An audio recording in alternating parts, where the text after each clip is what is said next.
das sanções administrativas. Artigo 55.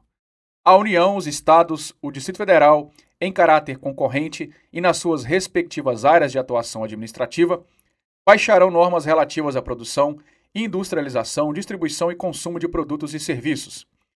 Parágrafo 1º. A União, os Estados, o Distrito Federal e os municípios fiscalizarão e controlarão a produção, industrialização, distribuição, a publicidade de produtos e serviços e o mercado de consumo no interesse da preservação da vida, da saúde e da segurança, da informação e do bem-estar do consumidor, baixando as normas que se fizerem necessárias. Parágrafo 3º. Os órgãos federais, estaduais e do Distrito Federal e municipais, com atribuições para fiscalizar e controlar o mercado de consumo, manterão comissões permanentes para elaboração, revisão e atualização das normas referidas no parágrafo 1º, sendo obrigatória a participação dos consumidores e fornecedores. Quarto, os órgãos oficiais poderão expedir notificações aos fornecedores para que, sob pena de desobediência, prestem informações sobre questões de interesse do consumidor, resguardado o segredo industrial. Artigo 56.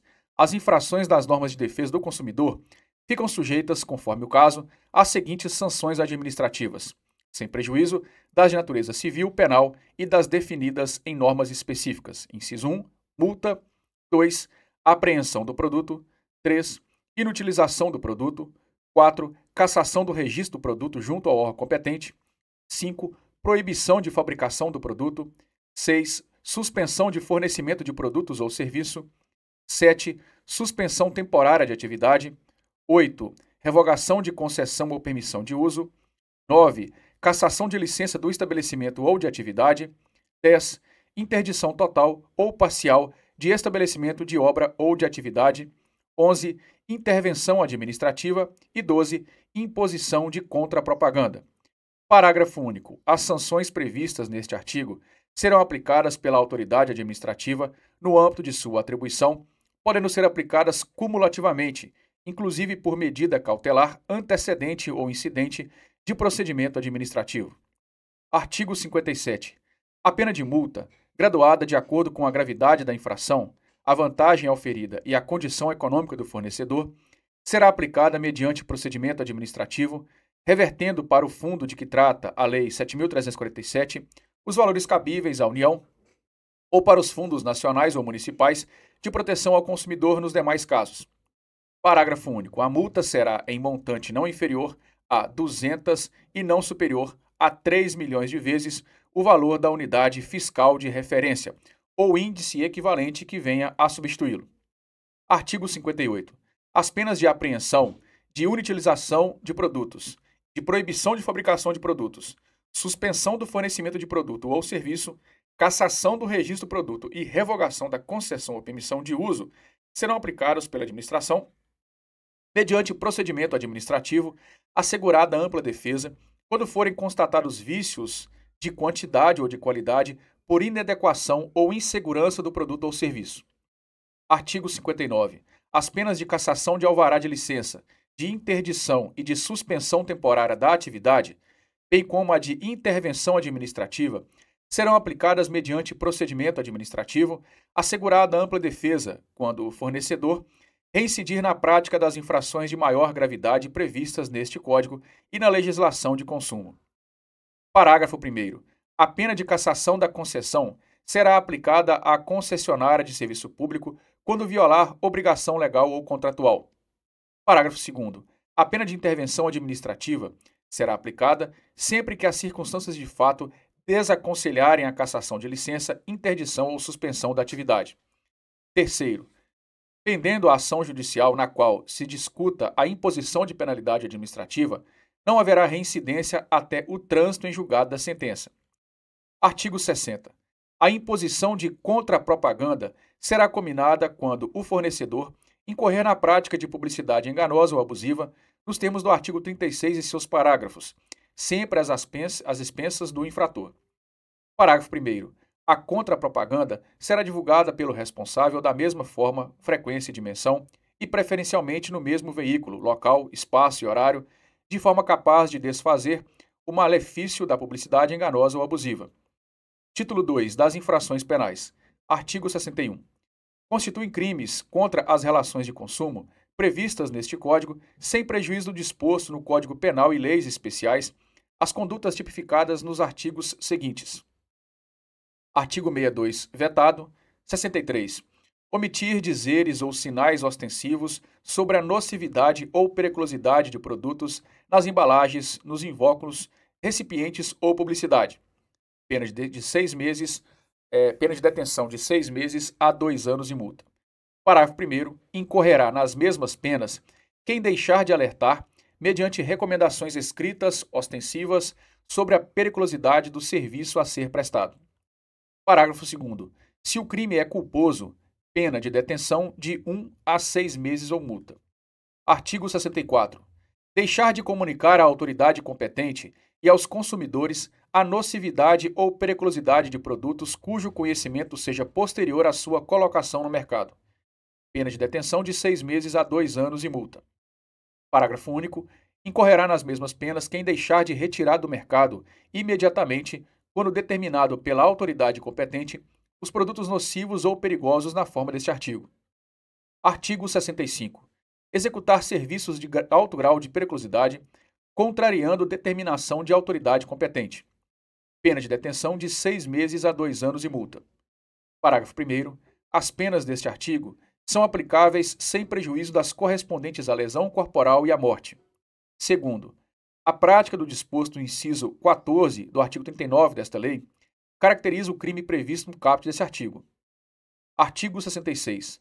Fazer afirmação falsa ou enganosa, ou omitir informação relevante sobre a natureza, característica, qualidade, quantidade, segurança, desempenho, durabilidade, preço ou garantia de produtos ou serviços. Pena de detenção de 3 meses a 1 ano e multa. Parágrafo 1º. Incorrerá nas mesmas penas quem patrocinar a oferta. Segundo, se o crime é culposo, pena de detenção de 1 a 6 meses ou multa. Artigo 67. Fazer ou promover publicidade que sabe ou deveria saber ser enganosa ou abusiva. Pena de detenção de 3 meses a 1 ano e multa. Artigo 68. Fazer ou promover publicidade que sabe ou deveria saber ser capaz de induzir o consumidor a se comportar de forma prejudicial ou perigosa à sua saúde ou segurança. Pena de detenção de 6 meses a 2 anos e multa. Artigo 69. Deixar de organizar dados fáticos, técnicos e científicos que dão base à publicidade. Pena de detenção de 1 a 6 meses ou multa. Artigo 70. Empregar na reparação de produtos, peça ou componentes de reposição usados sem autorização do consumidor. Pena de detenção de 3 meses a 1 ano e multa. Artigo 71. Utilizar na cobrança de dívidas de ameaça, coação, constrangimento físico ou moral, afirmações falsas, incorretas ou enganosas, ou de qualquer outro procedimento que exponha o consumidor, injustificadamente a ridículo ou interfira com seu trabalho, descanso ou lazer. Pena de detenção de 3 meses a 1 ano e multa. Artigo 72. Impedir ou dificultar o acesso do consumidor às informações que sobre ele constem em cadastros, bancos de dados, fichas e registros. Pena de detenção de 6 meses a 1 ano ou multa. Artigo 73. Deixar de corrigir imediatamente informação sobre consumidor constante de cadastro de banco de dados, fichas ou registros que sabe ou deveria saber ser inexata. Pena de detenção de 1 a 6 meses ou multa. Artigo 74. Deixar de entregar ao consumidor o termo de garantia adequadamente preenchido e com especificação clara de seu conteúdo. Pena de detenção de 1 a 6 meses ou multa. Artigo 75. Quem, de qualquer forma, concorrer para os crimes referidos neste Código, incide as penas a esses cominadas na medida de sua culpabilidade, bem como o diretor, administrador ou gerente da pessoa jurídica que promover, permitir ou por qualquer modo aprovar o fornecimento, oferta, exposição, a venda ou manutenção em depósito de produtos ou a oferta e prestação de serviços nas condições por ele proibidas. Artigo 76. São circunstâncias agravantes dos crimes tipificados neste Código.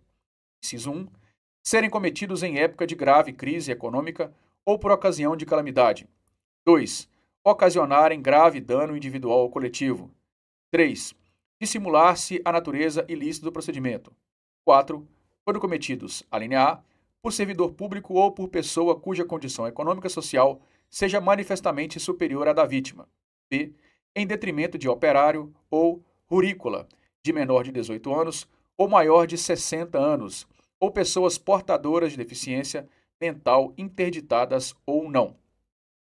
Então fique ligado, né, com relação aí às nossas agravantes, são muito cobradas em prova, principalmente com relação ao menor de 18 e o maior de 60 anos de idade. Continuando, inciso 5. Serem praticados em operações que envolvam alimentos, medicamentos ou quaisquer outros produtos ou serviços essenciais. Artigo 77. A pena pecuniária prevista nessa seção será fixada em dias multa, correspondente ao mínimo e ao máximo de dias de duração da pena privativa da liberdade cominada ao crime. Na individualização desta multa, o juiz observará o disposto no artigo 60 do Código Penal. Artigo 78. Além das penas privativas de liberdade e de multa, podem ser impostas cumulativa ou alternadamente, observados os dispostos no artigo 44 a 47 do Código Penal. Inciso 1. Interdição temporária de direitos. 2. Publicação em órgãos de comunicação de grande circulação ou audiência, às expensas do condenado, de notícias sobre os fatos e a condenação. E 3. Prestação de serviços à comunidade. Artigo 79. O valor da fiança, nas infrações de que trata este Código, será fixado pelo juiz ou pela autoridade que presidir o inquérito, entre 100 e 200 mil vezes o valor do bônus do Tesouro Nacional ou índice equivalente que venha a substituí-lo. Parágrafo único. Se assim recomendar a situação econômica do indiciado ou réu, a fiança poderá ser, alínea A, reduzida até a metade do seu valor mínimo e B, aumentada pelo juiz até 20 vezes. Então, de acordo com a capacidade econômica, pode ou baixar na metade do mínimo ou aumentar 20 vezes, também em matéria de prova. Artigo 80. No processo penal, atinente aos crimes previstos neste Código, bem como a outros crimes e contravenções que envolvam relações de consumo, poderão intervir como assistentes do Ministério Público os legitimados indicados no artigo 82, incisos 3 e 6 e 4, aos quais também é facultado propor ação penal subsidiária se a denúncia não for oferecida no prazo legal. Título 3. Da defesa do consumidor em juízo. Capítulo 1. Disposições gerais. Artigo 81. A defesa dos interesses e direitos dos consumidores e das vítimas poderá ser exercida em juízo individualmente ou a título coletivo. Parágrafo único. A defesa coletiva será exercida quando se tratar de, inciso 1, interesses ou direitos difusos, assim entendidos para efeitos deste Código, os transindividuais, de natureza indivisível, de que sejam titulares pessoas indeterminadas e ligadas por circunstâncias de fato. 2. Interesses ou direitos coletivos, assim entendidos para efeitos deste Código, os transindividuais, de natureza indivisível, de que seja titular grupo, categoria ou classe de pessoas ligadas entre si ou com a parte contrária por uma relação jurídica base. E, no inciso 3, interesses ou direitos individuais homogêneos, assim entendidos os decorrentes de origem comum. Artigo 82. Para os fins do artigo 81, parágrafo único, são legitimados concorrentemente: inciso 1, o Ministério Público; 2, União, Estados, Municípios e o DF; 3, entidades e órgãos da administração direta ou indireta, ainda que sejam personalidade jurídica, especificamente destinados à defesa dos interesses e direitos protegidos por este artigo. 4. As associações legalmente constituídas há pelo menos um ano e que incluam entre seus fins institucionais a defesa dos interesses e direitos protegidos por este Código, dispensada a autorização assemblear. Parágrafo 1º. O requisito da pré-constituição pode ser dispensado pelo juiz nas ações previstas nos artigos 91 e seguintes, quando haja manifesto interesse social, evidenciando pela dimensão ou característica do dono, ou pela relevância do bem jurídico a ser protegido. Artigo 83. Para a defesa dos direitos e interesses protegidos por este Código, são admissíveis todas as espécies de ações capazes de propiciar sua adequada e efetiva tutela. 84. Na ação que tenha por objeto e cumprimento da obrigação de fazer ou não fazer, o juiz concederá a tutela específica da obrigação ou determinará providências que assegurem o resultado prático equivalente ao do adimplemento. Parágrafo 1º. A conversão da obrigação em perdas e danos somente será admissível se por elas optar o autor ou se impossível a tutela específica ou a obtenção do resultado prático correspondente. Segundo, a indenização por perdas e danos se fará sem prejuízo da multa, de acordo com o artigo 287 do Código de Processo Civil. Terceiro, sendo relevante o fundamento da demanda e havendo justificado receio de ineficácia do provimento final, é lícito ao juiz conceder a tutela liminarmente ou após justificação prévia, citado o réu. Quarto, o juiz poderá, na hipótese do parágrafo 3º ou na sentença, impor multa diária ao réu, independentemente de pedido do autor, se for suficiente ou compatível com a obrigação, fixando prazo razoável para o cumprimento do preceito. Quinto, para a tutela específica ou para a obtenção do resultado prático equivalente, poderá o juiz determinar as medidas necessárias, tais como busca e apreensão, remoção de coisas e pessoas, desfazimento de obra, impedimento de atividade nociva, além de requisição de força policial. Artigo 85 e 86 vetados. 87.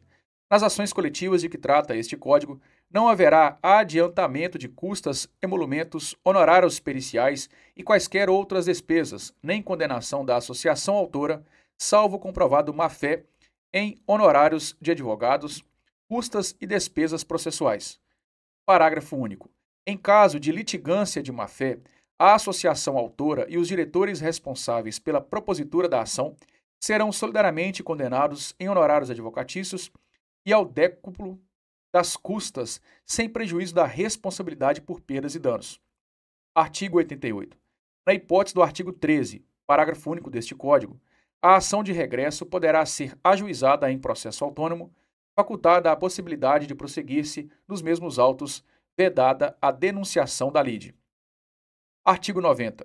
Aplicam-se às ações previstas neste título as normas do Código de Processo Civil e da Lei 7.347, inclusive no que respeita ao inquérito civil, naquilo que não contrariar suas disposições. Capítulo 2. Das ações coletivas para a defesa de interesses individuais homogêneos. Artigo 91. Os legitimados de que trata o artigo 82 poderão propor em nome próprio e no interesse das vítimas ou seus sucessores ação civil coletiva de responsabilidade pelos danos individualmente sofridos, de acordo com o disposto nos artigos seguintes. Artigo 92. O Ministério Público, se não ajuizar a ação, atuará sempre como fiscal da lei.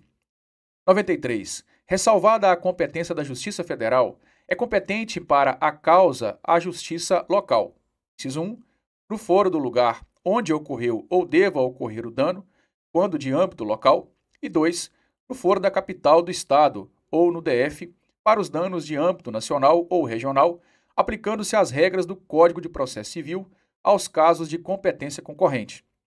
Artigo 94. Proposta a ação, será publicado edital no órgão oficial, a fim de que os interessados possam intervir no processo como litisconsortes, sem prejuízo de ampla divulgação pelos meios de comunicação social por parte dos órgãos de defesa do consumidor. 95. Em caso de procedência do pedido, a condenação será genérica, fixando a responsabilidade do réu pelos danos causados. 97. A liquidação e a execução de sentença poderão ser promovidos pela vítima e seus sucessores, assim como legitimados de que trata o artigo 82. Artigo 98. A execução poderá ser coletiva, sendo promovida pelos legitimados de que trata o artigo 82, abrangendo as vítimas cujas indenizações já tiveram sido fixadas em sentença de liquidação, sem prejuízo do ajuizamento de outras execuções. Parágrafo 1º. A execução coletiva far-se-á com base em certidão das sentenças de liquidação, da qual deverá constar a ocorrência ou não do trânsito em julgado. Segundo, é competente para a execução o juízo, inciso 1, da liquidação da sentença ou da ação condenatória no caso de execução individual. 2. Da ação condenatória, quando coletiva a execução. Artigo 99. Em caso de concurso de créditos decorrentes de condenação prevista na Lei 7.347 e de indenizações pelos prejuízos individuais resultantes do mesmo evento danoso, essas terão preferência no pagamento. Parágrafo único. Para efeito do disposto neste artigo, a destinação da importância recolhida, ao fundo criado pela Lei 7.347, ficará assustada enquanto pendentes de decisão de segundo grau as ações de indenização pelos danos individuais, salvo na hipótese de patrimônio do devedor ser manifestamente suficiente para responder pela integralidade das dívidas. Artigo 100. Decorrido o prazo de 1 ano, sem habilitação de interessados em número compatível com a gravidade do dano, poderão os legitimados do artigo 82 promover a liquidação e execução da indenização devida. Parágrafo único. O produto da indenização devida reverterá para o fundo criado pela Lei 7.347. Capítulo 3. Das ações de responsabilidade do fornecedor de produtos e serviços. Artigo 101. Na ação de responsabilidade civil do fornecedor de produtos e serviços, sem prejuízo do disposto nos capítulos 1 e 2 deste título, serão observadas as seguintes normas. Inciso 1. A ação pode ser proposta no domicílio do autor. 2. O réu que houver contratado seguro de responsabilidade poderá chamar ao processo o segurador, vedada a integração do contraditório pelo Instituto de Resseguros do Brasil. Nesta hipótese, a sentença que julgar procedente o pedido condenará o réu nos termos do artigo 80 do Código de Processo Civil, e se o réu houver sido declarado falido, o síndico será intimado a informar a existência de seguro de responsabilidade, facultando-se, em caso afirmativo, o ajuizamento de ação de indenização diretamente contra o segurador, vedada a denunciação da lide ao Instituto de Resseguros do Brasil e dispensado o litisconsórcio obrigatório com este. Artigo 102. Os legitimados a agir na forma deste Código poderão propor ação visando compelir o poder público competente a proibir em todo o território nacional a produção, divulgação, distribuição ou venda, ou a determinar a alteração na composição, estrutura, fórmula ou acondicionamento de produto, cujo uso ou consumo regular se revele nocivo ou perigoso à saúde pública e à incolumidade pessoal. Capítulo 4. Da coisa julgada. Artigo 103. Nas ações coletivas de que trata este Código, a sentença fará coisa julgada. Inciso 1. Erga omnes, exceto se o pedido for julgado improcedente por insuficiência de provas, hipótese em que qualquer legitimado poderá intentar outra ação com idêntico fundamento, valendo-se de nova prova, na hipótese do inciso 1 do parágrafo único do artigo 81. 2. Ultrapartes, mas limitadamente ao grupo, categoria ou classe, salvo improcedência por insuficiência de prova, nos termos do inciso anterior, quando se tratar da hipótese prevista no inciso 2 do parágrafo único do artigo 81. Inciso 3. Erga omnes, apenas no caso de procedência do pedido para beneficiar todas as vítimas e seus sucessores, na hipótese do inciso 3 do artigo único, do parágrafo único do artigo 81. Parágrafo 1º. Os efeitos da coisa julgada, previstos nos incisos 1 e 2, não prejudicarão interesses e direitos individuais dos integrantes da coletividade do grupo, categoria ou classe. Parágrafo 2º. Na hipótese prevista no inciso 3, em caso de improcedência do pedido, os interessados que não tiverem intervindo no processo como litisconsortes poderão propor a ação de indenização a título individual. Parágrafo 3º. Os efeitos da coisa julgada, de que cuida o artigo 16, combinado com o artigo 13 da Lei 7.347, não prejudicarão as ações de indenização por danos pessoalmente sofridos, propostas individualmente ou não na forma prevista neste Código, mas, se procedente o pedido, beneficiarão as vítimas e seus sucessores, que poderão proceder à liquidação e à execução nos termos do artigo 96 a 99. Parágrafo 4º. Aplica-se o disposto no parágrafo anterior à sentença penal condenatória. Artigo 104.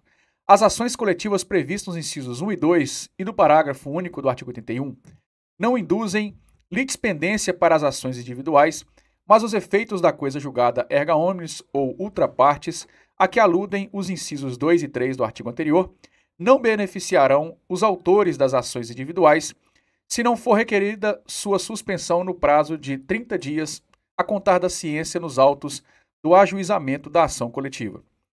Capítulo 5. Da conciliação no superendividamento. Artigo 104-A.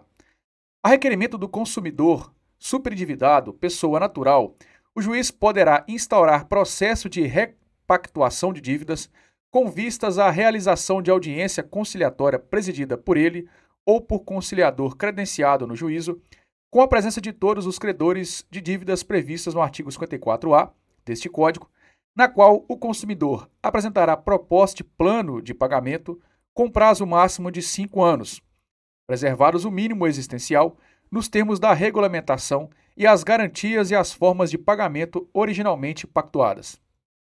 Parágrafo 1º. Excluem-se do processo de repactuação as dívidas, ainda que decorrentes de relações de consumo oriundas de contratos celebrados dolosamente sem o propósito de realizar pagamento, bem como as dívidas provenientes de contratos de crédito com garantia real, de financiamentos imobiliários e de crédito rural. Segundo, o não comparecimento injustificado de qualquer credor ou de seu procurador com poderes especiais e plenos para transigir a audiência de conciliação de que trata o caput deste artigo acarretará a suspensão da exigibilidade do débito e a interrupção dos encargos da mora, bem como a sujeição compulsória ao plano de pagamento da dívida se o montante devido ao credor ausente for certo e conhecido pelo consumidor, devendo o pagamento a esse credor ser estipulado para ocorrer apenas após o pagamento aos credores presentes à audiência conciliatória. Parágrafo 3º. No caso de conciliação, qualquer credor, a sentença judicial que homologar o acordo, descreverá o plano de pagamento da dívida e terá eficácia de título executivo e força de coisa julgada. Quarto, constarão do plano de pagamento referido no parágrafo 3º deste artigo, inciso 1, medidas de dilação dos prazos de pagamento e redução dos encargos da dívida ou da remuneração do fornecedor, entre outras destinadas a facilitar o pagamento da dívida. 2. Referência à suspensão ou à extinção das ações judiciais em curso. 3. Data a partir da qual será providenciada a exclusão do consumidor de bancos de dados e de cadastros de inadimplentes. 4. Condicionamento de seus efeitos à abstenção pelo consumidor de condutas que importem no agravamento de sua situação de superendividamento. Parágrafo 5º.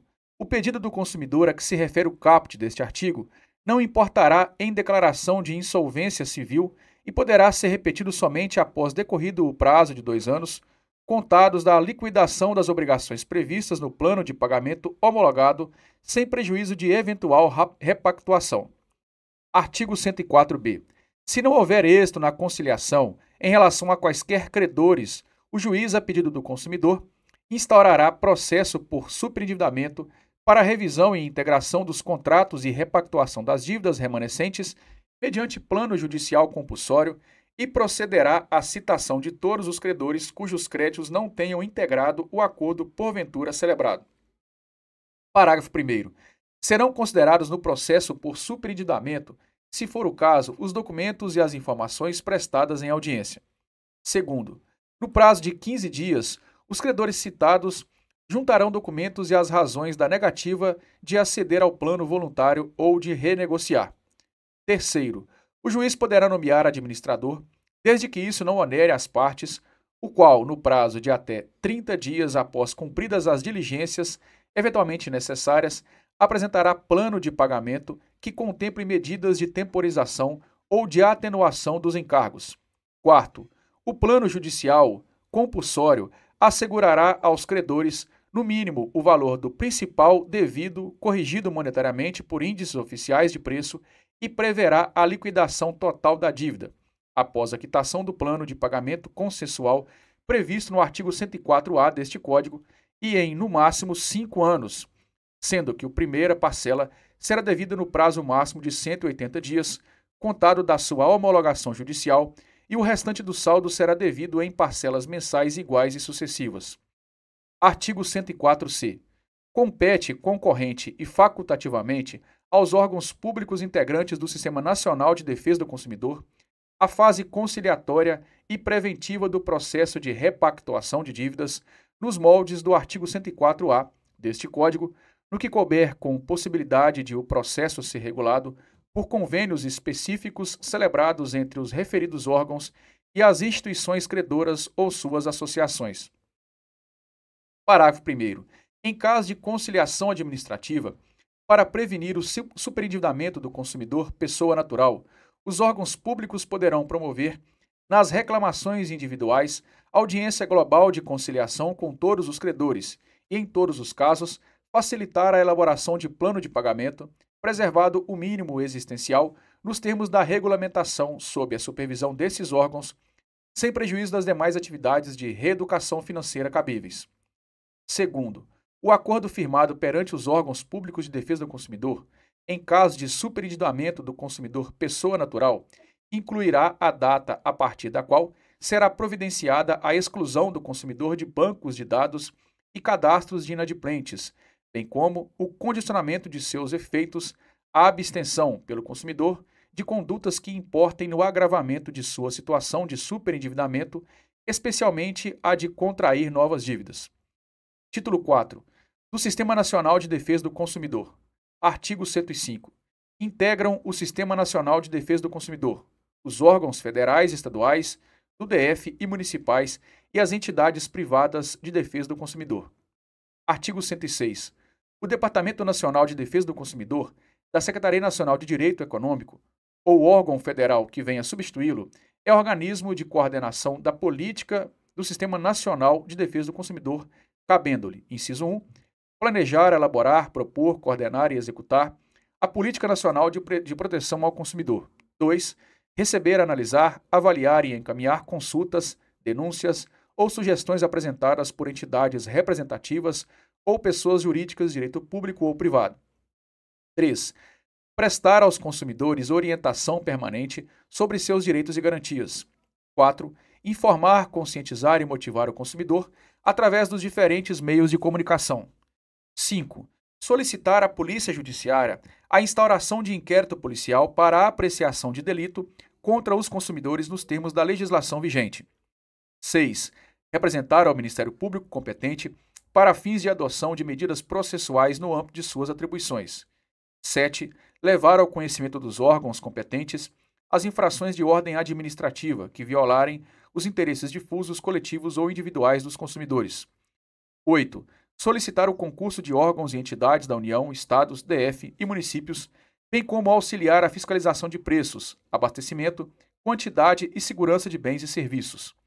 9. Incentivar, inclusive com recursos financeiros e outros programas especiais, a formação de entidades de defesa do consumidor pela população e pelos órgãos públicos estaduais e municipais. E, por fim, 13. Desenvolver outras atividades compatíveis com suas finalidades. Parágrafo único. Para a consecução de seus objetivos, o Departamento Nacional de Defesa do Consumidor poderá solicitar o concurso de órgãos e entidades de notória especialização técnico-científica. Título 5. Da Convenção Coletiva de Consumo. Artigo 107.